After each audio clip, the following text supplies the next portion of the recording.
quando eu cheguei aqui hoje, eu fiquei buscando a conexão que o mestre Pop traz na sua fala, e isso ficou muito comigo, mestre Pop, né? Na figura de um não narrador presente, que é o Jimmy Val. Né? Então, o Jimmy Val é aquele que me deu o apelido de coruja. Eu não jogo, mas ele espiou a roda há muito tempo, né? Eu observo a roda há muito tempo. E ele sempre foi um narrador de alguns aspectos que atravessam a nossa vida, como pessoas negras, como pessoas do santo. E ele dizia coisas e eu ficava atenta à narrativa dele. E hoje a minha percepção foi outra. A minha percepção foi de ver as coisas que ele narrava. Né? Então, ou seja, eu me senti com essa responsabilidade absurda de entender qual era o legado. Né? Então, hoje eu vi com mais atenção as saudações no pé do berimbau e os seus significados, uma puxadinha de cadastro de sapato. Hoje eu vi Zé Pilintra, né? Aqui que o Valmir sempre falava, e hoje eu vi Zé Pilintra, seguramente. Eu sou uma Yalomixá de Umbanda e eu tenho duas entidades vibradas na energia de capoeira, que é Pai Joaquim de Angola, né? Então, é o Din, Saravá, Pai Joaquim é no berimbau, e um herê chamado Formiguinha da Angola, né? O pingente é um berimbauzinho. Então esse lugar, embora eu não seja presente nas dinâmicas, mas ela está na minha ancestralidade, é um legado que eu carrego. Eu sei exatamente porque cada vez que vocês me honram de estar na roda dessa espiritualidade, eu entendo exatamente porque o tamanho da minha responsabilidade, embora eu sempre fique me imaginando menor do que o que eu posso entregar, porque vocês é que são sujeitos desse processo, tal qual eu já trago na casa. Esse documento, mapeamento social da capoeira, em que nele eu escrevo sobre os valores civilizatórios da capoeira. Eu acho que é muito, mas extremamente importante, quando a gente está falando de educação popular e atravessado com a capoeira, e atravessado com as relações raciais, que é o meu lugar, atravessado com os pertencimentos que eu trago, como mulher, negra, umbandista, lésbica, bastante fila a bala, né? Acho que eu passei na fila da bala várias vezes. E por isso que eu sou corajosa, que eu sou de Inhaçã, não é? Reparei, minha mãe. Cada vez que eu trago esses atravessamentos, eu fico falando e procurando um lugar que eu acho que é muito, mas muito específico. E a capoeira sempre me ensinou isso, o mestre Dragão, o mestre Pop, o mestre Pinóquio. Inclusive eu editei um vídeo, vocês acham no YouTube, que é capoeira nos anos 90, aqui em Florianópolis, né? Exatamente porque me arrebata o princípio da capoeira de ser resistência.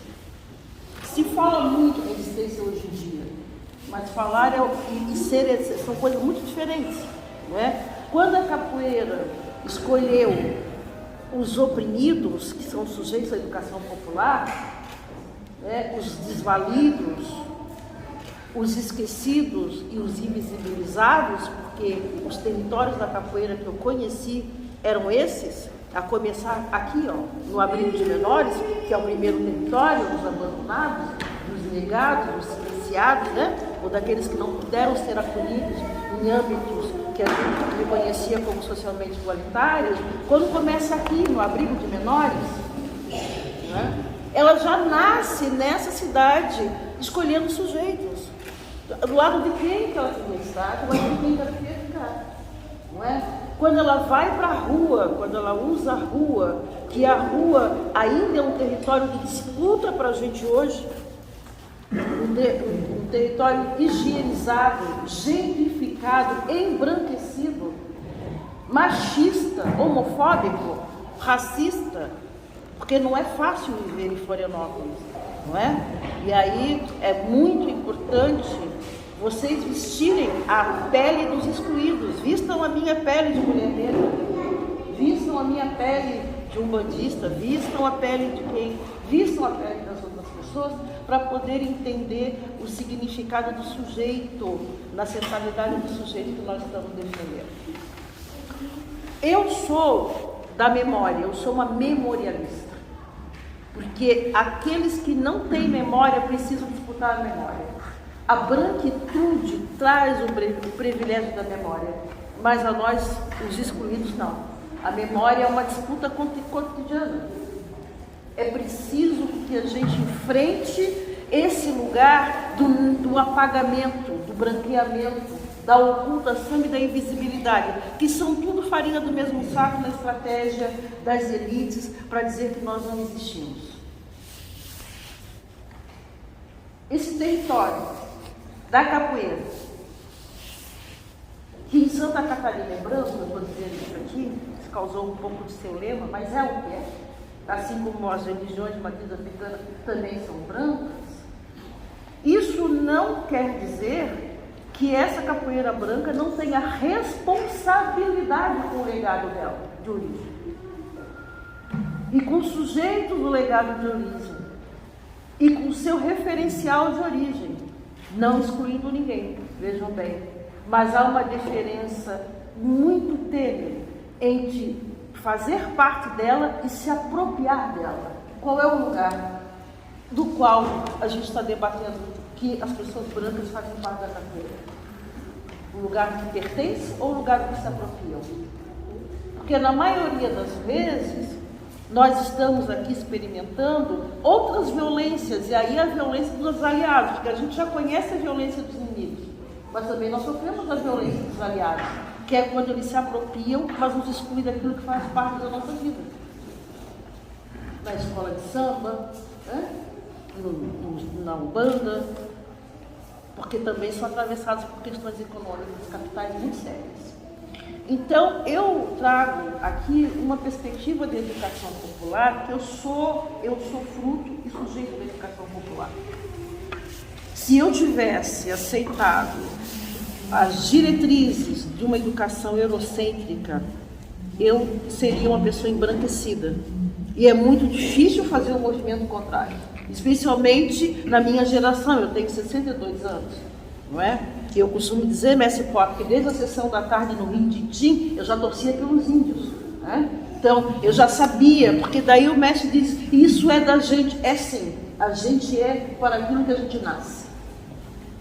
A gente é. É possível mudar? É. Se a coisa for ruim, não dá para ficar ruim o que já é bom, né? Por favor. Mas é possível, sim, a gente está sempre em evolução. Mas eu já nasci assim. Eu já sabia do quão ruim era a opressão e a desigualdade, até porque eu luto muito na escola pública ainda hoje, escrevo os meus livros para professores, escrevo a matriz curricular da educação básica e heré do município de Florianópolis, estou ali no núcleo duro, para tentar desconstruir esse ideário eurocêntrico. E a minha memória, quando eu estou falando com os professores, ou escrevendo os textos com os professores, é a minha memória de infância.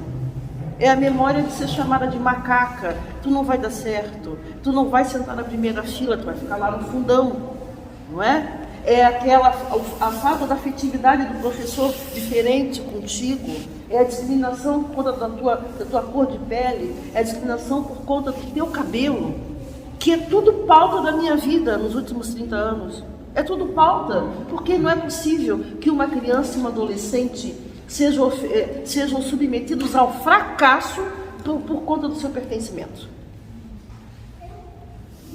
É impossível, é intolerável. No entanto, é isso que está hoje na égide da sociedade brasileira. É isso que nós estamos assistindo no sofá. As pessoas discriminadas porque são negras, porque são lésbicas, porque são gays. Não só discriminadas, as pessoas morrendo, sendo mortas. Porque a discriminação ainda é um outro patamar. Mas a morte eminente, não é? A bala, o tiro, as violências todas que o Brasil sofre, também são por aquilo que o mestre Pop já disse e a Rosa diz na sua fala, por também omissão e negligência nossa. A educação popular, ela diz respeito sobre quem nós somos, e ela traz uma frase de Antonieta de Barros, que me acompanhou durante o processo da escrita da biografia dela. Antonieta fala a palavra luta mais de 35 vezes nos textos dela. É tão interessante isso, uma mulher de 1934, filha de escravos, não é? Pobre, a mãe pobre, e ela escrevendo as crônicas de jornais 35 vezes a palavra luta. E tem uma frase dela que eu gosto muito, que é assim, só vivem os que lutam, viver é um eterno lutar, diz Antonieta em 1933. Né? Então, só vivem os que lutam, a gente também na roda faz isso, só vivem os que gingam, só vivem os que jogam, só vivem os que resistem. Não é? Então, a Antonieta ela é muito vanguardista e muito atual quando ela diz sobre isso. Então, a minha perspectiva de educação popular é a perspectiva que entende que nós temos perguntas a serem respondidas, mas elas não são perguntas individuais, elas são coletivas, elas fazem parte de um projeto, elas fazem parte de um movimento. A minha pergunta de vida como educadora negra é quando nós vamos ter uma escola igualitária para quem não é branco no Brasil. A minha pergunta, enquanto mulher, é quando é que nós vamos ter uma escola igualitária para quem não é homem no Brasil? Porque isso tem muito a ver com aquilo que está ali no núcleo organizativo da escola. A nossa roda é circular, não é? É. A nossa roda de samba, o nome está ali, né? A nossa roda de capoeira, roda de samba, que outras rodas que a gente conhece? Eu conheço os indígenas dançando na circularidade, não é?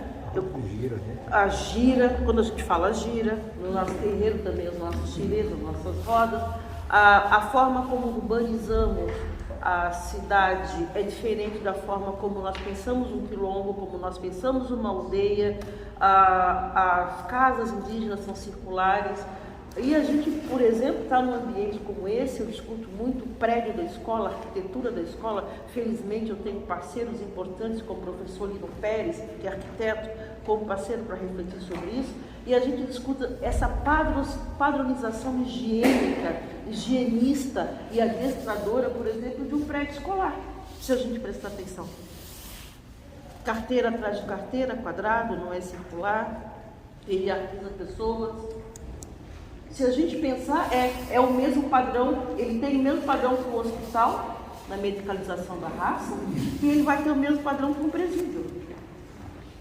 Não é? Engessa, hierarquiza. E nós, quando começamos a discutir educação popular, nós começamos a discutir na década de 80, nós, da minha geração, começamos a discutir, que antes Paulo Freire já fazia isso, e um bocado de gente, nós começamos a discutir a partir do resgate dos valores civilizatórios não brancos. Porque a gente entende que embaixo de uma árvore pode ter educação. É isso que a África nos ensina. É isso que as aldeias nos ensinam, não é? A gente precisa ter o respeito pelos valores civilizatórios. Então, resgatando os lugares e os papéis das pessoas. Hoje, quando eu estava conversando com o André, eu nem pedi bênção, né? Desculpa, André, bênção. O povo da bênção. E hoje, quando eu estava conversando com o André, eu estou há 2 anos, desde quando a pandemia começou, desenvolvendo um estudo, analisando os comentários nas redes sociais, TikTok/Quai. Se vocês prestassem atenção, assim, eu não estou dizendo que vocês não prestam, mas com esse olhar, vocês viriam que tipo de sociedade a gente está tendo e a gente não está prestando atenção. Então eu selecionei postagens com pessoas negras ou sobre a questão racial. Vão lá nos comentários para vocês verem que tipo de sociedade nós temos. Postagem com religião afro. Vão lá nos comentários para ver o que é que nós temos. E aí, eu estava conversando isso com o André sabiamente disse, hoje aqui o Mestre Pop traz o que poderia ter sido publicado no Twitter e no Kawaii, só que ele abre para cada um falar é os comentários. Né? Então não ficou-se só na imagem, ficou-se para além da imagem. E nos últimos 10 dias, o Kawaii tem publicado rodas de capoeira com extrema violência, só com pancadaria. Né? Fica essa imagem. E a minha pesquisa são os comentários. Então lá nos comentários está escrito assim, um grupo, isso não é capoeira. O outro grupo, é por isso que eu saí da capoeira. E o terceiro grupo, eu não sabia que isso era capoeira. E aí eu fico pensando, é uma loucura, porque a Geruse aqui tenta mediar em alguns comentários, mas são 2.000 comentários, 3.000 comentários, eu não vou dar conta disso. Mas alguém precisa fazer alguma coisa melhor do que não fazer nada, é a lição que a Rosa disse hoje aqui pra gente, não é? Mas vocês também estão convivendo com isso do lado de vocês. Não é possível que numa sociedade tão racista como a nossa, vocês estejam numa bolha que não tenham visto ninguém ser racista, ninguém ser machista. Então, a educação popular, ela pede que a gente tenha um compromisso com aqueles que naquele momento não têm oportunidade de ter voz e, sobretudo, na contemporaneidade, a educação popular convoca responsabilidade para quem tem privilégio na branquitude, no âmbito da branquitude. Porque é privilégio, sim. Ser branco no Brasil é um privilégio.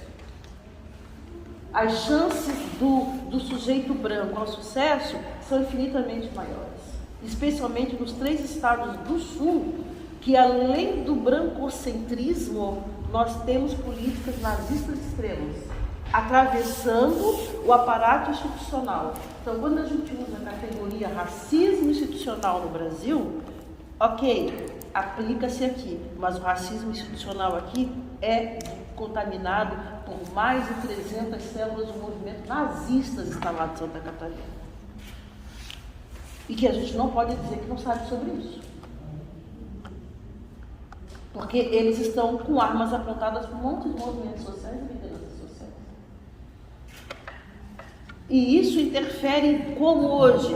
Interfere lá na escola, porque a professora ligada a esse movimento, quando alguém vai falar Lei 10.639, História da África, ela diz que não. E ela organiza a família diz que não. Ai, vamos então, capoeira. Capoeira também não, nós não queremos também não. Vamos falar de religião áfrica, não, é coisa do diabo, isso também nós não queremos.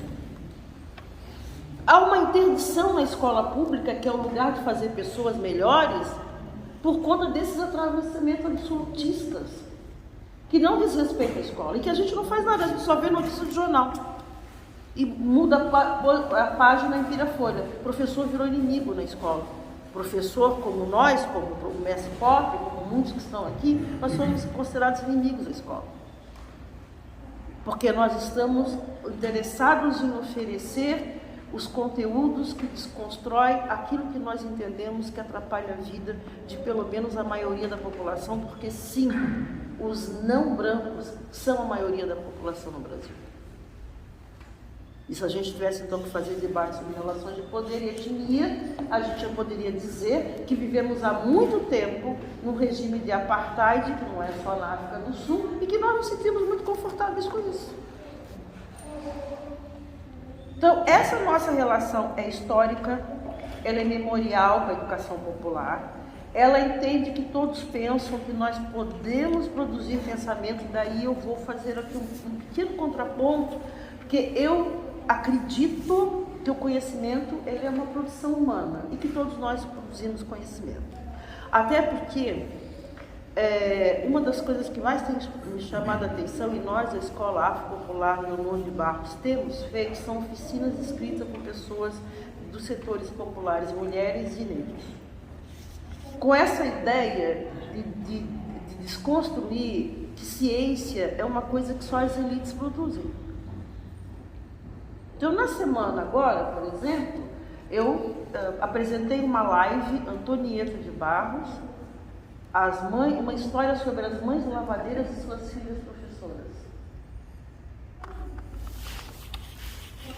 É impactante você pensar que isso produz, informa sobre a cidade, sobre a dinâmica da cidade, sobre política, sobre tecnologia, sobre ciência. Eu estava falando sobre mulheres filhas de lavadeiras que ingressaram no magistério catarinense num período em que os parlamentares aumentaram as taxas de matrícula do curso de magistério com a justificativa de que não queriam no magistério as filhas de lavadeiras. Ou seja, quando os estratos populares da pós-abolição começam a se organizar e tem um projeto de mobilidade social, as mães das filhas, das professoras, todas elas, em diferentes lugares, todas elas, é uma pesquisa belíssima que eu recomendo que vocês leiam, chamada As Filhas das Lavadeiras. Então, as mães todas, analfabetas a grande maioria, trabalhavam lavando roupa de sol a sol para que as filhas não fossem lavadeiras. Quando elas alcançam esse movimento, quando isso começa a ser expressivo na cidade, e a mais conhecida é Antonieta de Barros, a mãe da lavadeira, não é? Mas a minha mãe é filha de lavadeira, é professora, minha tia Claudiomira das Cunhas é filha de lavadeira, Dona Ulda Gonzaga é filha de lavadeira. Então, quando a gente começa a mapear e o que essas mulheres ofereceram para a educação pública catarinense, você vê que daí vem a contrapartida do movimento hegemônico, uma lei na Assembleia Legislativa para aumentar as taxas. Mas elas conseguiram, elas entraram. Né? E devo dizer para vocês que está saindo de hoje para amanhã, no jornal Diário Catarinense, uma matéria em que nós estamos apresentando a primeira vereadora de Florianópolis, uma professora negra, professora Eulina, eleita em 1951, filha de lavadeira. Então, a educação popular é também o reconhecimento desse movimento, não para colocar no quadro, mas para começar a constituir nas histórias que nós vamos incorporar como história de movimento. É uma história que ela é plural, ela é memorial, ela é uma história que vai dizer respeito à transformação. Mestre Pop disse revolução, evoluir, mas também a transformação, porque ela não vai mais ter o mesmo ponto de partida. Eu digo isso porque ela pode estar imbricada na construção de um novo Estado, e a gente não presta atenção nisso. Paulo Freire queria isso, né?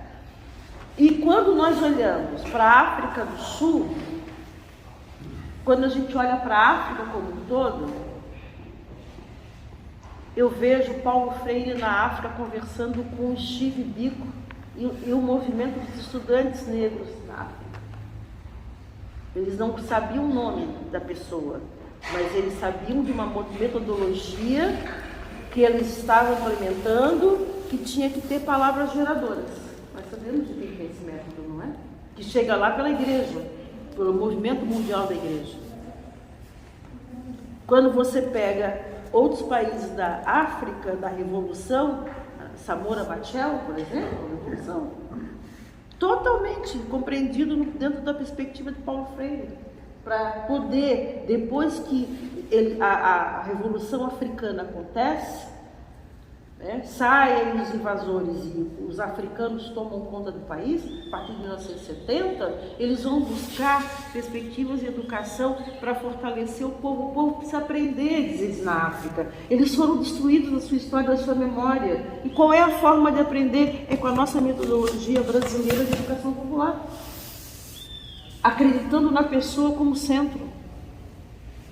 Acreditando nas pessoas que são capazes de ensinar e nas pessoas que são capazes de aprender. É preciso acreditar na capacidade de aprender. Essa ideia de reprovar pessoas moralmente passa pela escola também. E a gente sempre se perguntou, eu também fui do Mover, ali da UFSC, né? Professor Fleury no mestrado, e a gente fazia uma pergunta, escola para quem e reprovar por quê? Qual a ideia de reprovar alguém? Eu nunca reprovei aluno nenhum, nunca. Eu sempre acreditei que eu poderia trazer uma outra metodologia para aquele ali que não alcançou o que a média alcançou. Eu aprendi com a minha mãe. Minha mãe sempre disse isso. Não existe aluno que não aprenda. Mas a média colocada nos sistemas todos é uma média de classe média para cima, não é do povo. Educação popular é educação do povo, mas a escola não é do povo. Nós entramos no primeiro dia na creche, na educação infantil, no berçário, para aprender a história das elites. É só isso. Porque quando você está num berçário e não tem uma boneca negra para sua filha brincar, ela já está aprendendo a história das elites, a brincar o jogo das elites. a ouvir as historinhas clássicas das elites. Isso não é equilíbrio histórico. O equilíbrio histórico, ou como foi dito aqui, o que a Chimamanda diz, o perigo da história única, ela tem que ser desconstruída com as equivalências e com as equidades. Ai, estou falando muito rápido? Não.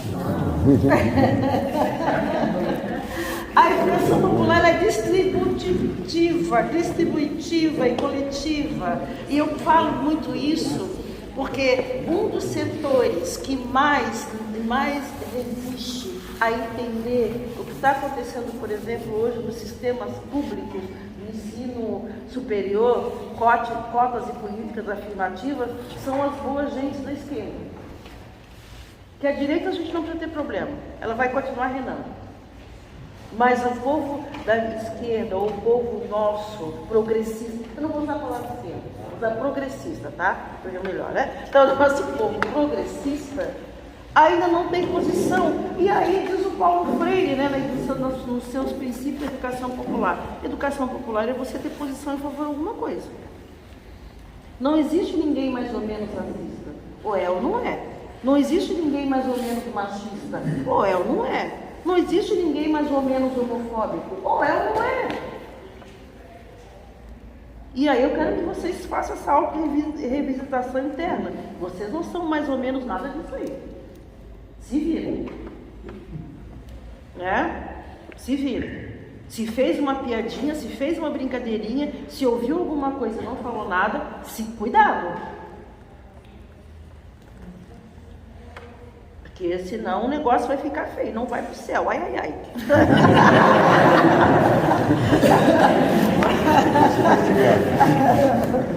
Não que a parte de baixo seja ruim, não conheço. Mas é só para dizer que, sabe, é aquilo que a minha avó dizia, de bem intencionado o inferno está cheio. Então discutam qual é a intenção, a intencionalidade de vocês nesse processo. Quando eu digo vocês, eu estou me incluindo, né? E aí eu vou, finalmente, dizendo o seguinte: a minha perspectiva de educação popular, ela está centrada em uma categoria que eu acho a categoria mais universal. Pode parecer boba, pode parecer besta, pode parecer pequena, mas é a categoria mais universal e que hoje em dia ela está supervalorizada, que é a categoria do respeito. Eu acho que se a gente conseguisse se recolher individualmente, tirar um tempinho e refletir como se fosse um mantra, como se fosse um momento em que a gente se recolhe para pensar o divino, o sagrado, ou qualquer outra coisa, porque eu não quero discutir religião, eu quero discutir religiosidade. E refletir-se em torno da palavra respeito, né? Nós entenderíamos que a gente traria as pessoas que são excluídas e violentadas aqui, ó, no peito. É uma intencionalidade refletiva, mas também é um acolhimento, estar dentro. Porque a minha humanidade de pessoa preta não existe sem as pessoas brancas e vice-versa, não existe, não é? Porque senão nós não seríamos humanos. Ninguém constrói uma humanidade num país miscigenado, plural no Brasil, sem ser atravessado por relações de raça. E aí quando eu vou ver o racista, eu olho para a cara dele, eu tenho vontade de chorar. Eu penso, onde é que ele nasceu essa criatura? Na Europa? Ou quando eu vejo ali os nossos irmãos latino-americanos com racismo, os jogadores brasileiros, aí eu vou olhar os fenótipos das criaturas, eu fico pensando, meu Deus, o homem está se achando um galego assim, supra-sumo, entendeu?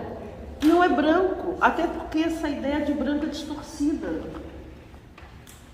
Nós somos covardes demais com esses conceitos no Brasil, porque é um conceito político muito fluido, de interesse fluido. E aí nós ficamos nesse lumbe para discutir que respeito é importante, que nessa relação da circularidade é importante trazer a história originária dos povos civilizatórios, que o nosso princípio é da transformação, e aí eu trago o movimento e trago o corpo, porque eu acho que é de interesse, por exemplo, nosso, né? Eu vejo a capoeira sendo muito isso. Eu vi o jogo, né?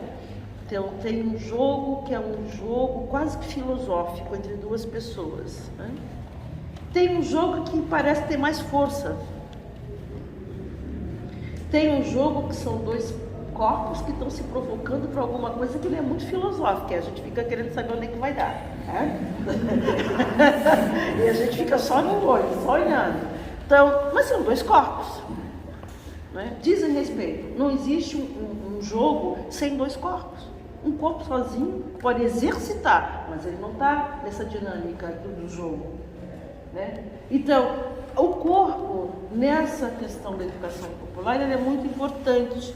Nós temos visto isso na educação de jovens e adultos em Florianópolis, pessoas que chegam tardiamente na escola, e como que o processo do aprender está em desbloquear todos os canais infectados do corpo. E obviamente que vai ter a ver com cultura, né? Mulheres que chegam idosas na EJA, elas narram sobre o cenário machista da sociedade, do marido que elas tiveram, ou do pai que elas tiveram, né?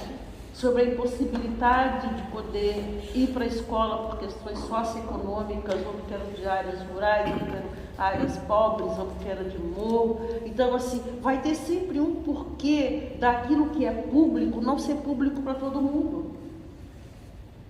Vai ter sempre um porquê daquilo que a gente diz que é para todos, que é de todos. E vai ter sempre uma ideia de que nós somos todos iguais, muito, mas muito torta.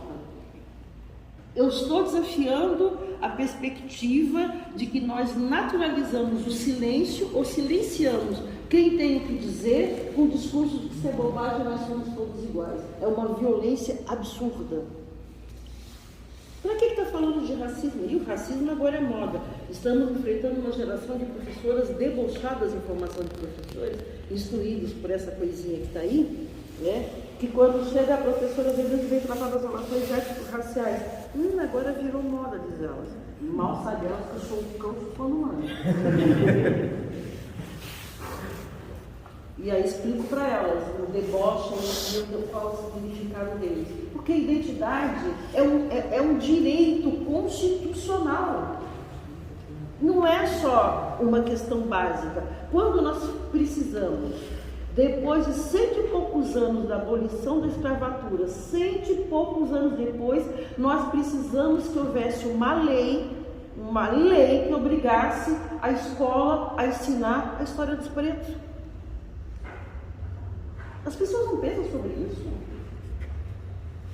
Que precisa uma lei para você saber sobre si mesmo. Que os indígenas precisaram de uma lei para a escola ensinar a eles a saber sobre si mesmo. E não é só sobre eu saber sobre a minha história. É sobre também as pessoas brancas saberem. Porque aí a ideia do complexo de superioridade que elas incorporaram, ele se equilibra. E nós também nos libertamos do nosso complexo de inferioridade. Porque a gente começa a aprender história. Eu agora estou ali em Biguaçu, escrevendo a genealogia dos Romão.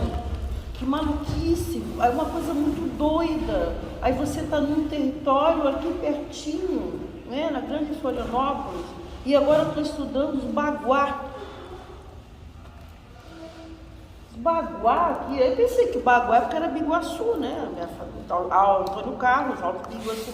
Não, Baguá eram pretos escolhidos para serem reprodutores aqui em Biguaçu, uma fazenda. Os mais fortes, os mais...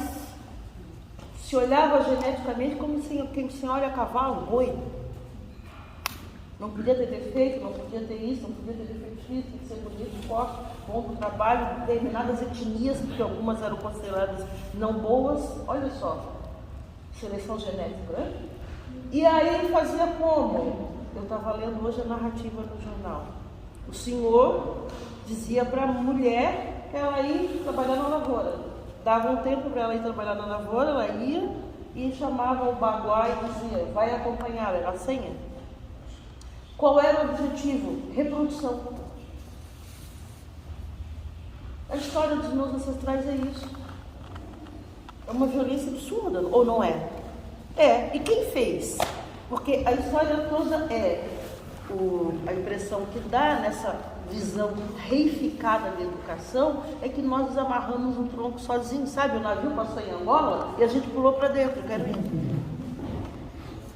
É uma reificação louca, ninguém nunca trata historicamente, como de vez em quando eu vejo em alguns países, olha, a gente pede perdão porque fizemos com nossos indígenas aqui, a gente pede perdão, o Papa pede perdão porque fez não sei o quê. Está na hora da gente entender que é uma história de violência, que ela começou com estupro.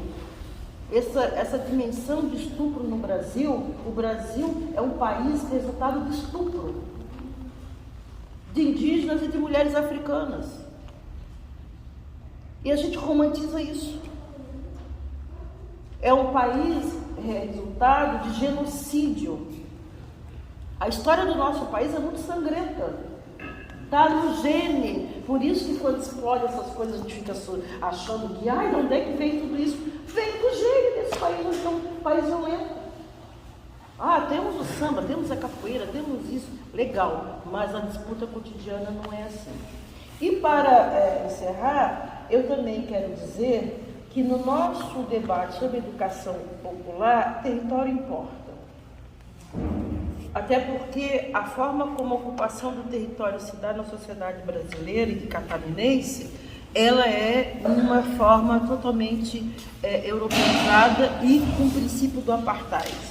Então, na minha perspectiva de educação popular, e qual é o compromisso que a capoeira tem com isso, que é o que eu acho que é importante, é o da capoeira voltar a admirar os seus valores civilizatórios, que são perfeitos, estruturantes para uma sociedade. Eu consigo me ver, por exemplo, estruturando uma sociedade se a capoeira conseguir resgatar os seus valores civilizatórios, com todas aquelas modulações que o mestre Pop já nos trouxe, porque não é um movimento só, não é hegemônico, as pessoas são plurais, são diversas, com várias ondas de pensamento, não é? Com várias concepções políticas. Mas o compromisso há de se ter. Essencial, histórico, há de se ter. Então, nós estamos aqui discutindo na formação, eu sou da Escola Afro-Popular de Amor em Barros e sou uma das colaboradoras desse processo. O que nós estamos discutindo é o seguinte: conhecimento que ela nos traz, quando olhei lá para Biguaçu, logo me veio na cabeça a dissertação da Danusa. Ou seja, a gente já tem esse aporte, né? Eu disse, a Danusa falou sobre isso aqui.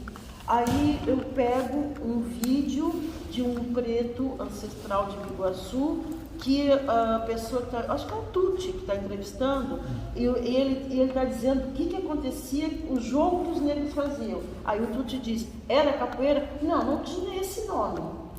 Mas o Tuti sacou o que era. Como que faz? Aí ele explicou. Defesa, ataque e tal. É capoeira. Mas quem é que dá o nome? Quem é que dá nome na escola de samba? É quem fundou ou é a gente que deu? Quem é que deu nome na capoeira? É quem fundou ou é a gente que deu? Porque daí também tem esse processo. A nomeação da coisa não quer dizer que foi dada pelos sujeitos que criaram o movimento. Não é? E aí ele está falando do Cacumbi. Ela foi a primeira parlamentar a defender bolsas para os sujeitos pobres de Florianópolis, não é? E ela vai dizer isso. E assim como ela também diz, que é muito interessante, as pessoas dizem, olha, ela criou o dia do professor, é verdade.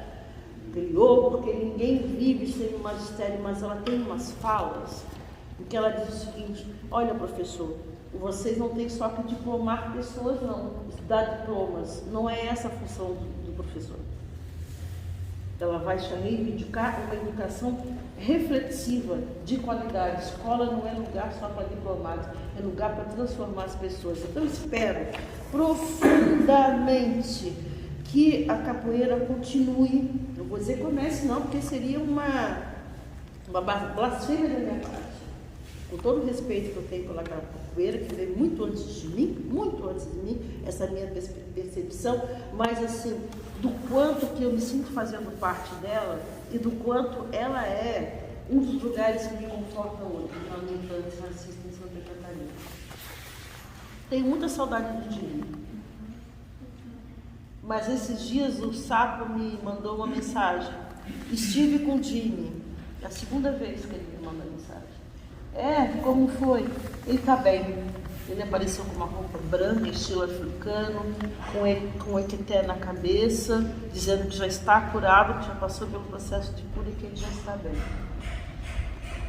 Eu acho que essa comunicação, essa forma de comunicar, nos deixa muito fortalecidos e nos deixa muito vivos. É uma honra, por exemplo, estar vivendo no mesmo tempo que o mestre Pop e com outros mestres que eu conheci. Alguns não estão aqui, mas eu sei onde eles estão, né, no tempo histórico.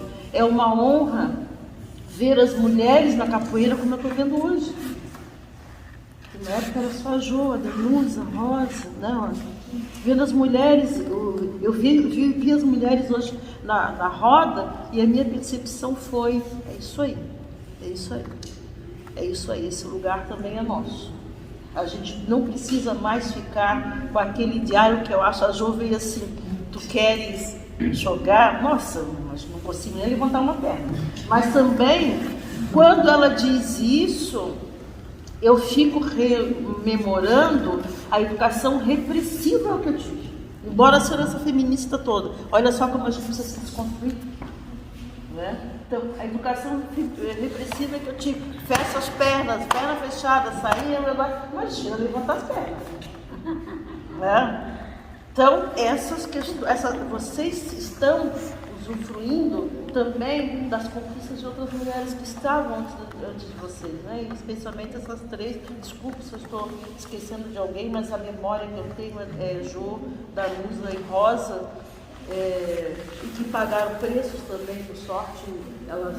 O Jo sempre com o Joaquim, né? Sempre. Mas elas também pagaram preço por conta disso. Porque mulher na rua, no meio da rua, Serena, mulher na rua, no meio da rua, não. Então eu espero que vocês continuem honrando esse legado dos ancestrais todos, independente de qual segmento pela sua pluralidade. Óbvio, eu não vou esconder de ninguém, não escondo, eu digo isso com muita firmeza, mesmo às vezes sem saber qual briga que eu estou me metendo, mas quando tem alguma treta eu já digo, eu sou Angola.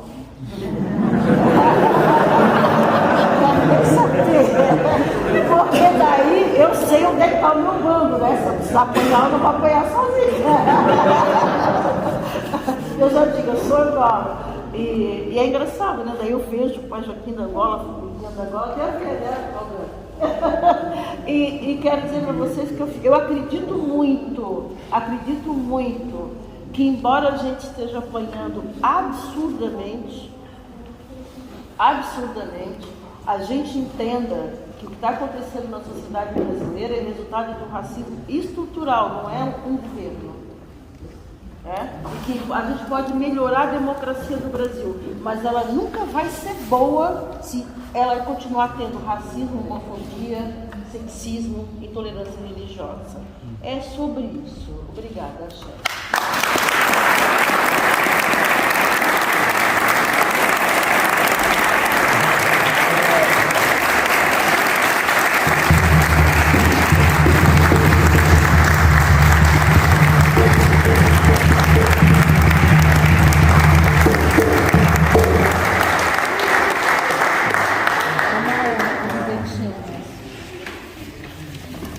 Temos um presente, né? Para presentear a querida. Ó, discriminação. Para os homens, ele ganhou uma coisinha, né? A senhora é engraçada.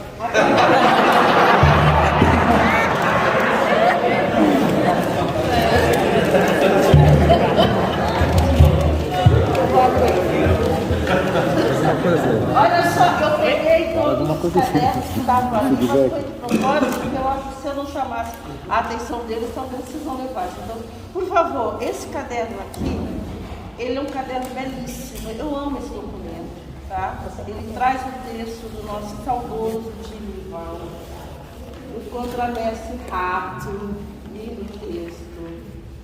Do nosso saudoso time Val, nosso querido Jol, professor Douglas. Traz um mapa lindíssimo, um documento de pesquisa, de reflexão, de estudo. Aí o Valmir vem de novo aqui com capoeira sagrado e profano. Acho bonito esse texto. Essa que nos fala, traz o texto, os saberes da roda, dos pontos, refletindo sobre os pressupostos civilizatórios da capoeira. E tem um texto que é da minha pequena, a Zânia Manu, minha filha, a capoeira, os territórios negros de Florianópolis. Desculpa, e tem mais um, Anzol, que é capoeira, mapeamento social da capoeira. Importantíssimo, o pessoal que chegou hoje, talvez, né, que não tenha vindo das outras formações, esse documento sintetiza um pouco das nossas intencionalidades, do que nós falamos aqui. Então eu trouxe aqui para frente de propósito para chamar a atenção. E também vou fazer uma propagandazinha básica do livro do trouxe ao livro. Será que foi uma boa? Olha.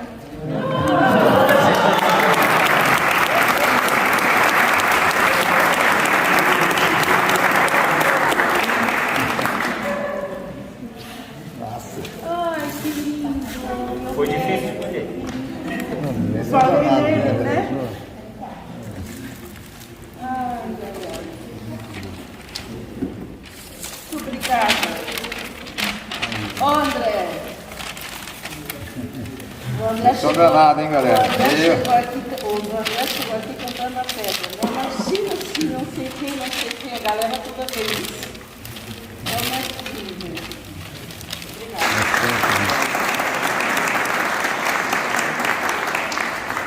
É uma honra compartilhar uma roda com o mestre forte. Eu trouxe compartilhar com ele. Obrigado.